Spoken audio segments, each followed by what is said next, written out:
catastrophically unempathetic. This is the way that psychologist Douglas LeBaire, the director of the Center for Adult Development in Washington, D.C., describes our society. Catastrophically unempathetic. He says that our society suffers from what he has dubbed empathy deficit disorder. LeBaire said, quote, "We unlearn whatever empathy skills we've picked up while coming of age in a culture that focuses on acquisition and status more than cooperation. In short, we often value moving on more than thoughtful reflection." Another psychologist, Dr. Frank M. Lakeman, adds that our typical response whenever people are in pain has a spectrum ranging from, hey, it could be worse, to this makes me uncomfortable, let's talk about something else. And this appears to be aimed at soothing people, but really it's nothing more than code for don't discomfort me with things that are unpleasant in your life, or don't bother me with your pain. Empathy is, in some ways, a lost art.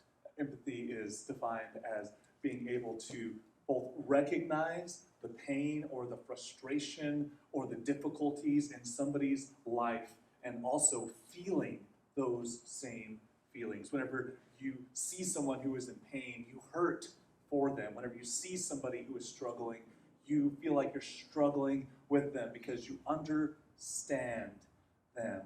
And what we're going to see in this verses here in Mark is that the disciples did not necessarily have their empathy meters turned on in this interaction.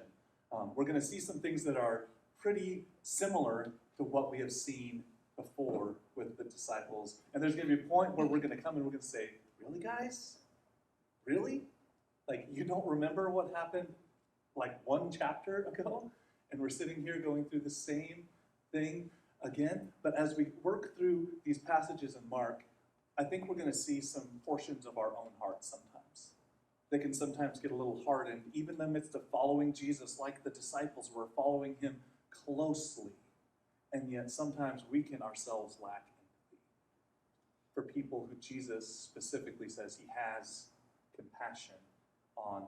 Just really quick, we're going to move into this area of Scripture now that is almost a mirror image of what we've seen happen before. Oliver has a slide here really quick, and I just want to just walk through this really quick. So remember, one chapter ago we read about the feeding of the multitude, right? The feeding of the multitude. It was the feeding of the 5,000, and now we're reading about the feeding of the 4,000.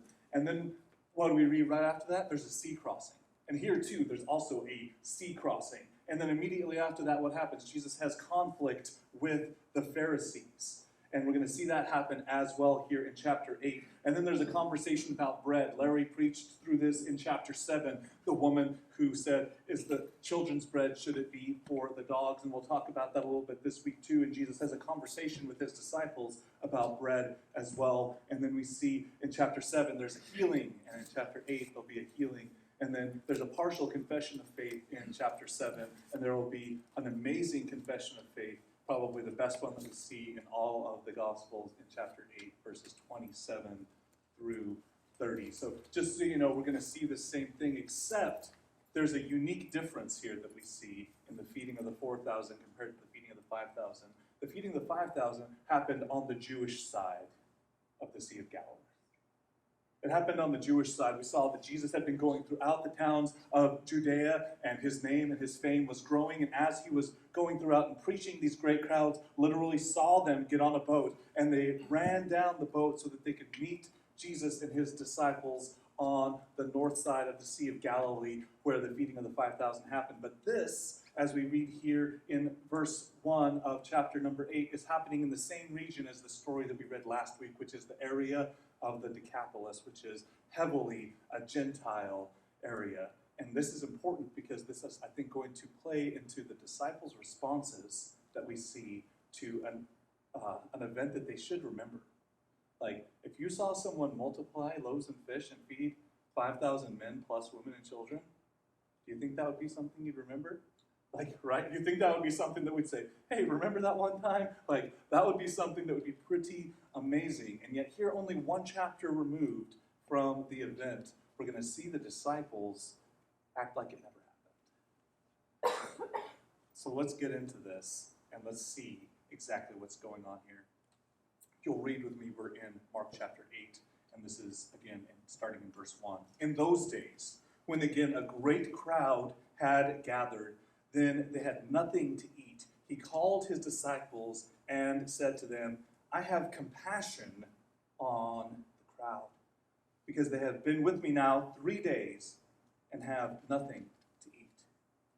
If I send them away hungry to their homes, they will faint on the way, and some have come from far away. So again, this is the second time that we're seeing an event like this happen. This great crowd comes and they're following Jesus, and he's going to feed them. But we see something very different happen here. If you remember in the incident of the feeding of the 5,000, the disciples come to Jesus at the end of that day. It had been a long day of ministry. Remember, they had had a very busy season, and they were trying to withdraw and get away so that they could have some time of rest. And now, during that time, the disciples came to him kind of as it was starting to get a little late, and they said, hey, Jesus, let's send these people home. Let's send these people home. It's been a long day. They need to be able to go to their homes and villages and find something to eat. But here, we see something very different. It had been 3 days. 3 days since some of these people had had something to eat. Some of them probably had some food with them. Others of them, it seems like they didn't have any food, because Jesus says literally, if I send them home now, they're going to faint on the way to their house. They don't even have enough energy to make it to their homes because they haven't eaten in so long. It's been 3 days of watching people who are so hungry for this word of the Lord that they don't even care about eating.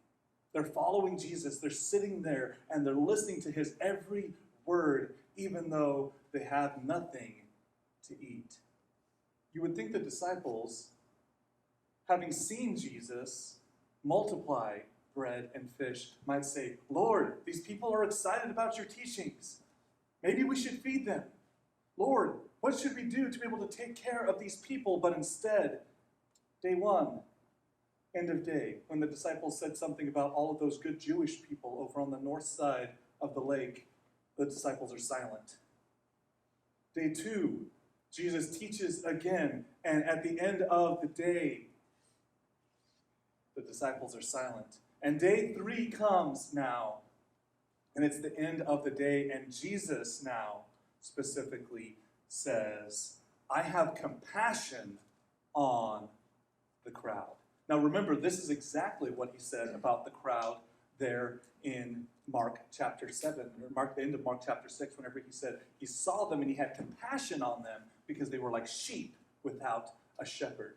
So Jesus' feelings towards this group of Gentiles, this group of people who he is ministering to, is exactly the same as his feelings for those Jewish people that he ministered to over in the northern part of the Sea of Galilee. Larry did a great job of explaining what Jesus meant talking to the Syrophoenician woman, this Greek woman who came to Jesus asking that he might heal her daughter. And Jesus said, I've come to the Jews first, but I am coming to the Gentiles. And now we see this happening. It's been 3 days. It's almost like Jesus is waiting on his disciples to say the same thing that they said for the Jewish people. Lord, these people are hungry. Maybe we should do something about it. But day 1 goes by, day 2 goes by, and on day 3, Jesus says, I have compassion on the crowd because they have been with me now 3 days and have had nothing to eat. And if I send them away hungry to their homes, they will faint on the way. And some of them have come from very far away. So just a reminder, in Mark chapter 6, verse 35 to 36, this is the response of the disciples at the end of day 1. And it grew late, and his disciples came to him and said, this is a desolate place, and the hour is now late. Send them away to go into the surrounding countryside and villages to buy themselves something to eat. So you see that the disciples, in some ways at least, had compassion on the people there on the northern side of the Sea of Galilee. Lord, these guys are hungry.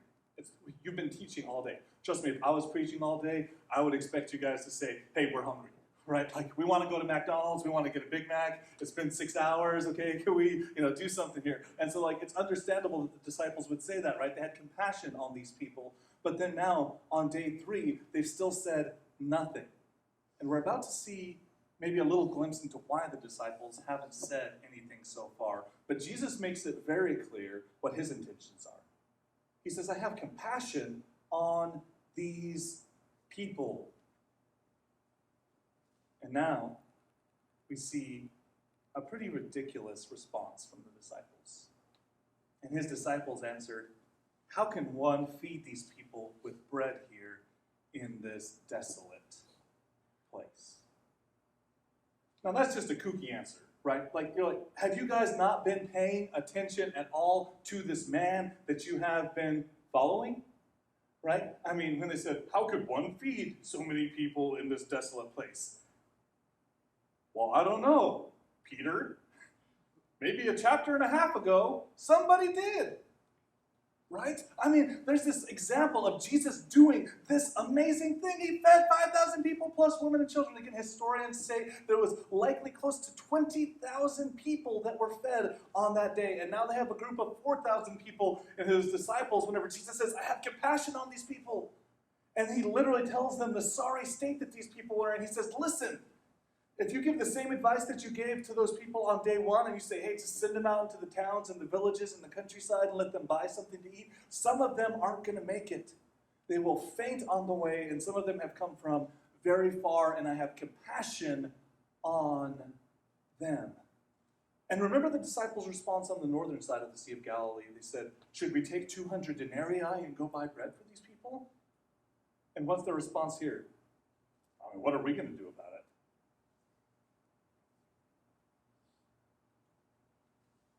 We have to be so careful that our hearts don't become like the hearts of the disciples. And it's really easy to be like, the disciples, they literally saw Jesus multiply bread and fish and picked up basket loads afterwards, and now they're like, I don't know, Jesus, who could possibly feed these people in the middle of the wilderness? It's Jesus. Jesus is the Sunday school answer, right? You ask the kid in Sunday school, what happened? It was Jesus, right? Like, that's their answer to everything. It's the Sunday school answer. What one could possibly do this? It's Jesus. But we in our lives, we have to be careful that we don't do the same thing.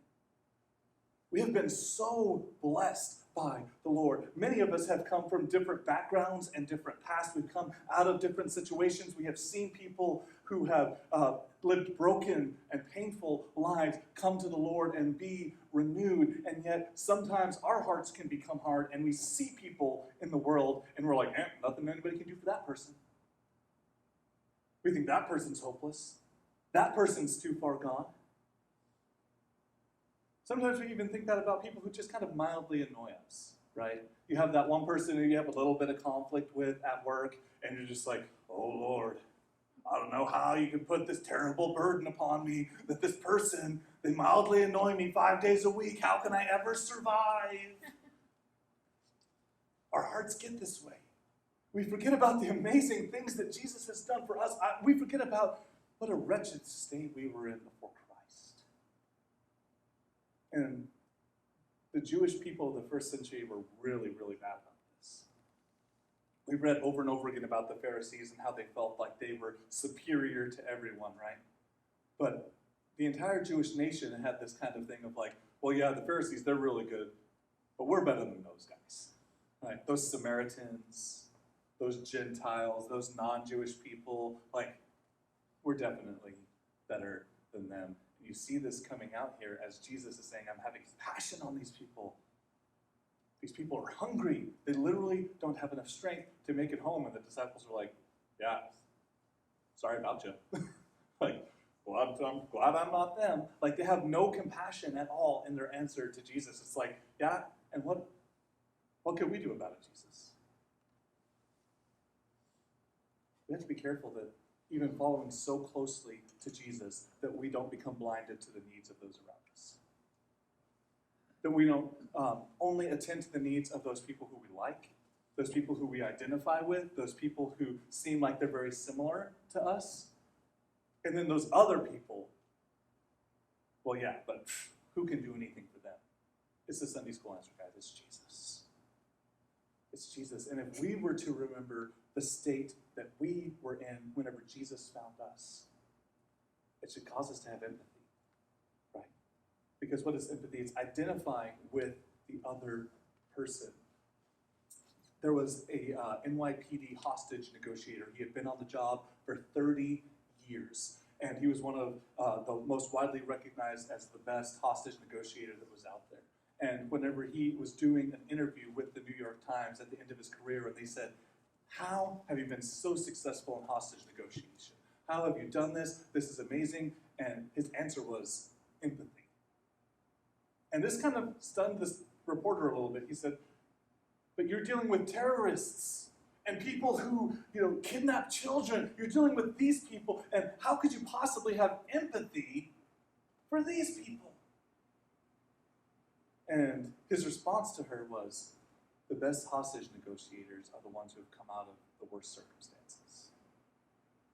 And he shared a little bit about his own story and how he grew up in a really bad situation in a broken home with a mother who was addicted to drugs and some of these different things that had happened in his life. And so whenever he went and he was negotiating with this person, he wasn't seeing them as just some dirty street thug or some crazy person who was out of their mind. He saw them as, man, I could have been that person. That person probably came from a similar background as me. This person airing all of their grievances against the world. I understand that because I've felt that way. And so he could have empathy towards even the worst of these criminals who he was working with. And sometimes we look at these people in the world and we think, man, that person's a really bad person. Or, oh, look at that person on the street. Or, oh, look, how could I possibly have compassion on that person? Remember who you were before Christ. Because you were in the exact same estate as that person who you have conflict with, that person who you are uncomfortable dealing with, that person who you don't want to minister to. We were in the same state. We were lost. We were broken. We were separated from Christ, and we were headed to eternal separation from God until Jesus entered our story. That's the exact same situation we find some of the hardest people in this world to deal with. And sometimes we have the same response as the disciples. How could one feed these people with bread in a desolate place? Who could possibly do this? And in chapter 6, verse 52 that we read this interesting passage about the state of mind of the disciples after the calming of the storm, whenever they were looking at Jesus and they were marveling right after he had fed the 5,000, said, "For they did not understand about the loaves, but their hearts were hardened." So what didn't they understand about the loaves? That Jesus is God? Yeah, they should have understood that, absolutely. That Jesus is powerful and he can provide and he can make a way where there is no way, absolutely. But they should have seen that Jesus had compassion. Simple compassion on people who were hungry. But it says that they did not understand about the loaves. And we see that very clearly here because now they're surrounded by 4,000 hungry people who are weakened to the point that they can't make it to their own homes. And Jesus says, I have compassion on them. And they say, yeah, that's great, but what do you want us to do? And so this is what we read next. In verse number 5, he says, and he asks them, how many loaves do you have? And they said, 7. So why weren't the disciples so concerned about the plight of the people?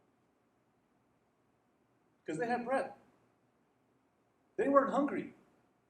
See, before, whenever Jesus asked them, he said, how many loaves are there, basically? And they went out to all of the people, and they got all of the loaves and all of the fishes and everything that they could find, and it was just a few, but they went to all of the people. And here, what we see is he just says, how many loaves do you have? And they don't go out, they're not looking around, they just answer, we have 7 loaves.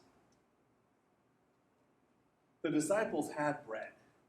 And sometimes when you have bread, it's hard to see the plight of hungry people. So whenever they said, well, Lord, what do you want us to do about it?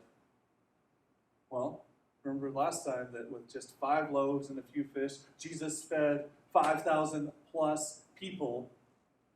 And it's almost like they're hoarding this bread. They're like, yeah, Jesus, you should totally take care of those people, but this is my bread. This is mine. I'm not hungry right now. I understand these people are hungry, but they haven't eaten for 3 days. I'm doing pretty good. We got bread right here. we're doing good. What do you want us to do about this, Jesus? And so whenever he asks them, how many loaves do you have? And they say, well, 7. We've got 7 loaves. They never thought to offer those to Jesus and to say, Jesus, here's 7 loaves. Could you do what you did on the mountain on the other side and feed these people? Jesus, with 5 loaves, you fed 20,000 plus people. Remember that? That was amazing. We've got 7. What can you do with this? Instead of offering what they had to Jesus because they knew what he could do, instead because they themselves were full, they did not see the desperate state of need of those around them. And this is a very common thing in our world, that whenever we are comfortable, whenever we are well-fed, whenever the rent is paid and everything's going along pretty good, we don't really want to be interrupted with the ugly parts of the world, right? Like, listen, my life's pretty good right now. I don't need to know about the hardships of these people here living on the street. I don't need to know about the hardships of those in foster care. I don't need to know about the hardships of those who are struggling with drug addiction. I don't need to know about those things. My life is pretty good right now. I'm pretty comfortable. I've got bread. Somebody else can deal with them. We have to be so careful that our comfort does not lead us to have the response of the disciples, and instead hoard those resources instead of giving them to Jesus and saying, how can you use these things that I have for those around us?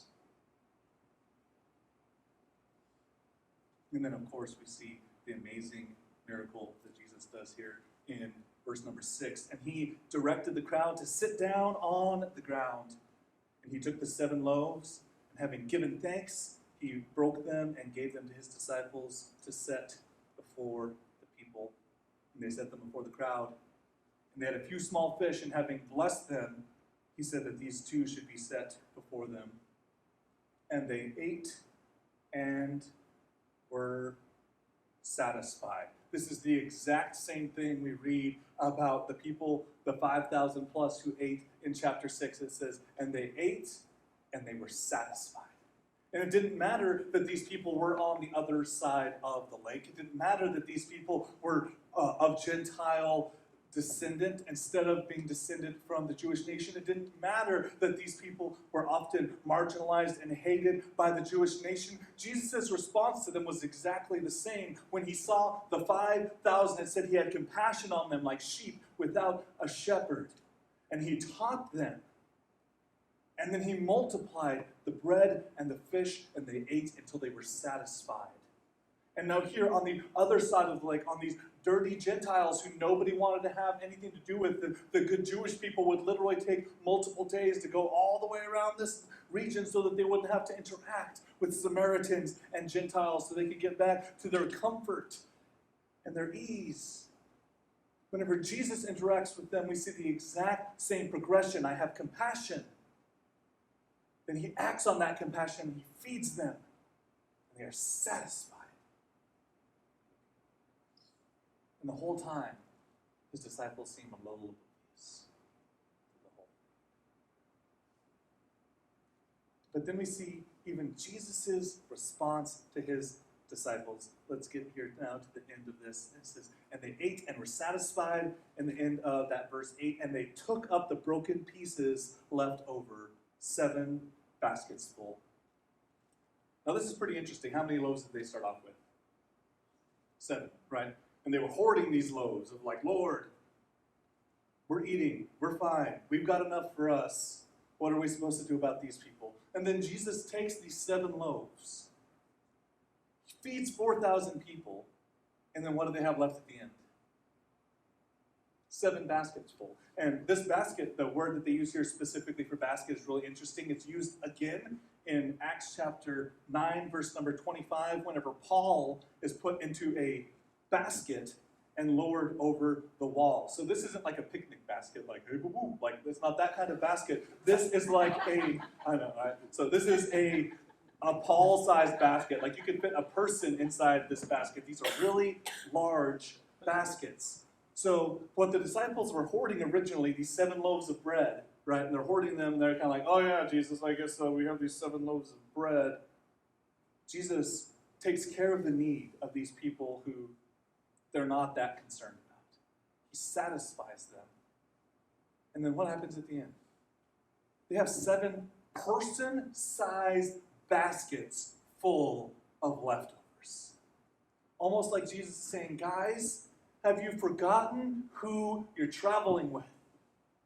Have you forgotten who has called you to this work? You gave me 7 loaves and you were so concerned about those because you're like, well, if I give these, then what am I supposed to eat? And after having satisfied the masses, now you have even more. 7 person-sized baskets full of leftovers, more than you could even imagine. A single loaf to now a basket. And Jesus just kind of looks at his disciples like Jesus kind of looks at us whenever we say, yeah, Jesus, but I don't have a lot. Yeah, Jesus, but, this is my stuff. This is my time. I feel uncomfortable going to those people. And we hoard all of our resources and all of these things thinking that is our substance, that is our supply, that those 7 loaves of bread, that these things that we have are ultimately the supply that is going to take care of us. And then whenever they give them to Jesus, they realize how ridiculous that must have been in the first place. And they give their meager things, and they place them in the hands of the Lord. And he multiplies them so much that not only does he satisfy all of those who were hungry, but then now instead of 7 bread, they have 7 baskets of bread. I mean, that would probably be pretty inconvenient to cart around, right? Now they're thinking about it the whole time, right? They have this person-sized basket of bread where before they just had a loaf, and now they're just thinking about it the whole time as they're walking from this desolate place to wherever they're going. And they have this reminder now on their back of what Jesus can do whenever we see the needs of those around us. And we say, Lord, my resources are few. The things that I have are minuscule, but I place them into your hands. Even for those who I see as other or different, even for those who maybe make me a little uncomfortable to be in their presence, Lord, would you take what I have and would you use it because you have compassion and it is your desire that you might satisfy the desires of those who are hungry. As the psalmist said, Lord, you open your hand and you satisfy the desires of every living thing. And the disciples almost laughingly seem to miss the point. Guys, do we miss the point? Sometimes we're pretty harsh on the disciples. We're like, yeah, guys, only a chapter and a half ago, Jesus fed the 5,000. But do we look at ourselves?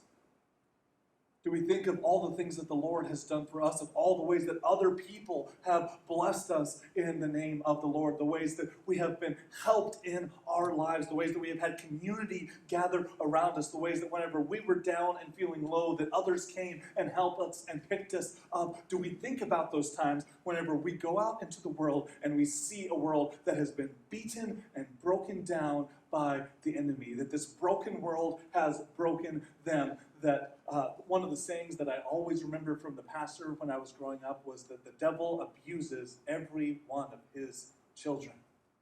And those people who are living out there in the world who are far from God are being abused by the enemy, being broken by the brokenness of this world. How are we using our resources, however meager, to place into the hands of Jesus and say, would you satisfy? Because often our response is to be very similar to the response of the disciples. Oh, Jesus, what do you want me to do about it? He wants us to give him what we have and trust him with what we have. And then, just like we read last week about Jesus' long walk home,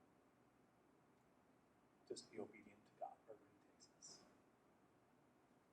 The idea of empathy, of understanding that other people in this world, especially those who we might marginalize, who we might overlook, who we might feel uncomfortable with, that they were in the same plight as us. I heard a story about a farmer And he had just had a litter of puppies. They were these really well-bred blue tick hounds. And he goes and he puts up a sign outside his farm next to the road. It says, "Puppies for sale," has some information. And he's walking back and he's working in his yard, and a couple hundred yards away at the fence line, this little boy comes up and he yells, "Hey, mister, how much are your dogs?" And he kind of looks over and he sees that it's a little boy, and he's like, "Well, these are really expensive dogs. I don't think you'd be able to afford one." And he kind of sees the boy a little bit, downcast over this. And he says, "Well, can I at least see him?" And so he says, "Well, yeah, sure." So he calls the dogs, and the mama dog comes out, and then these 4 little puppies come bounding out after her, and they're all rolling like puppies do. But then a couple minutes later, out of the doghouse, this one little runt of a puppy comes. He's kind of limping, trying to catch up with the other dogs, and you can tell that he can't walk very well. And the little boy sees the puppy, and he yells over to the farmer. He says, "Hey, I want that one." And the farmer's like, "Boy, you do not want that dog. He is not going to be a good dog. He's never going to be able to run and play with you." And he says, "No, I need that dog because he needs someone who understands him." And now the farmer's like, "What are you even talking?" So he walks over to the fence finally to go talk to this boy. And finally he gets where he can see over the fence, and he sees that this boy's in a wheelchair. And he can understand the plight of the puppy because he's not able to run and play like he wants to. And the farmer who said, "Why would anybody want this little runt of a puppy who can't do all the puppy things?" met a boy who understood that. And that's kind of a cute story, but we have a Savior who understands us. That Jesus came down from the glories of heaven, the perfection and the painless state of glory, to earth where he suffered want and hunger and poverty and mocking and ridicule and beatings and people disbelieving him and people rejecting him. Also that we can know, as the book of Hebrews talks about, that we have a Savior who is acquainted with all of the things that we've gone through. As we read about, in the Calvary of the Old Testament, Isaiah 53, that surely he bore our sorrows and is acquainted with our grief. Just like that little boy saw the puppy and he said, "I understand you." Jesus, living in flesh, going through all of the brokenness that this broken world goes through, understands. But sometimes we stand like the farmer. Why would anybody want that little runt of a puppy who's never going to make a good dog, who's never going to do? Why would anybody want that? And then we look to Jesus hanging on the cross, who suffered all things for us, and reminds us that we are that puppy. That just like that person who is out on the street, or that person who is addicted to drugs, or that person who we think for whatever reason is less than and not worth our time, whenever we see them and we think we see the runt of a puppy, Jesus looks at them and he sees all of humanity, because we were in the exact same state, broken and lost and helpless. And Jesus understands us. And that's why he had compassion on the Jews and compassion on the Gentiles. And that's why he satisfied the needs of the Jews and he satisfied the needs of the Gentiles. And that's why he calls us close to him. And he calls those who we often think of as less than close to him. And he wants us to offer him our meager store that people might be satisfied. And in return, we have this basket on our back full of bread. It's this constant reminder of what he's done for us. So the 2 questions I want us to think about: is there anybody, any group that you encounter that you'd rather just not try to avoid contact with those people? Whenever you pull up on the side of the road maybe and the homeless guy walks up with the sign and you're just like, "Don't look at me." Maybe it's that person at work that you're just like, oh, they're so annoying.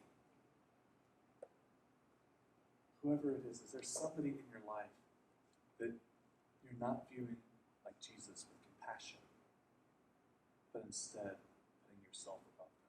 Like, I'm so much better than them. How could I possibly have any interaction? And then number two, as you think about those people, as you think about that person at work or those group of people that you really don't want to hear about, or whenever you hear about it on the news, you turn it off because it's too inconvenient to hear about all the suffering or all of the inconvenience going on. How could even our limited resources be given into the hands of Christ? That those people who are hungry and fainting